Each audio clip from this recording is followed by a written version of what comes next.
Hello friends, good morning. কেমন আছো সবাই? আশা করি সবাই ভালো আছো।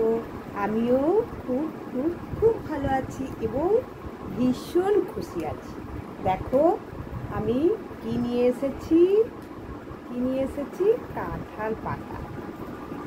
তোমরা কে কে খেতে ভালোবাসো কাঁঠাল?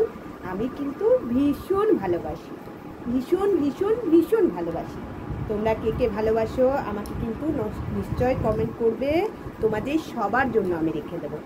পাশে একটা দিদি আছে, সে দিয়ে গেল এক্ষুনি সকাল সকাল।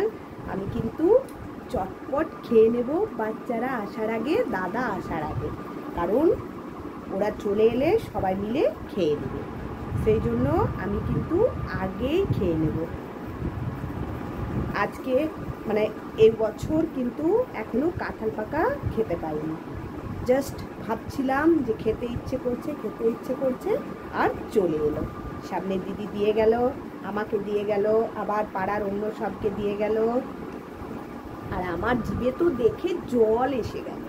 আমি ভীষণ ভালোবাসি, যদিও একটু হজমের ডিস্টার্ব হয়, খুব ভালোভাবে হজম হয় না, কিন্তু তবু একটা গ্যাসের ওষুধ খেয়ে নেব আর খাবো, কারণ কাঁঠালটা একটু ডাইজেস্ট হতে খুব সময় লাগে, তাই না?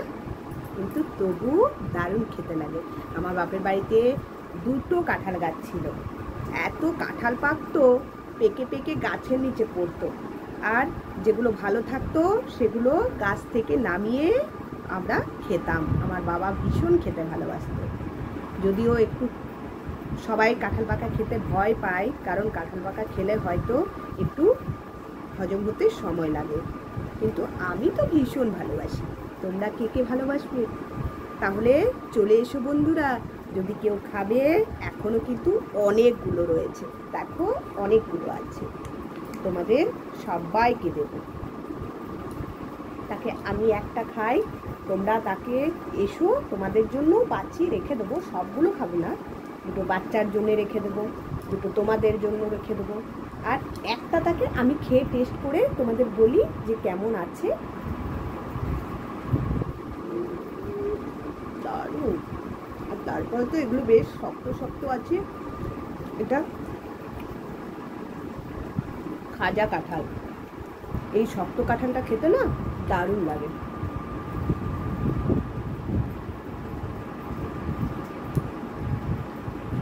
কাঁঠাল পাকার ভীষণ গন্ধ, আমি এখানে খাচ্ছি, গন্ধ পাচ্ছে পাশের বাড়িগুলো।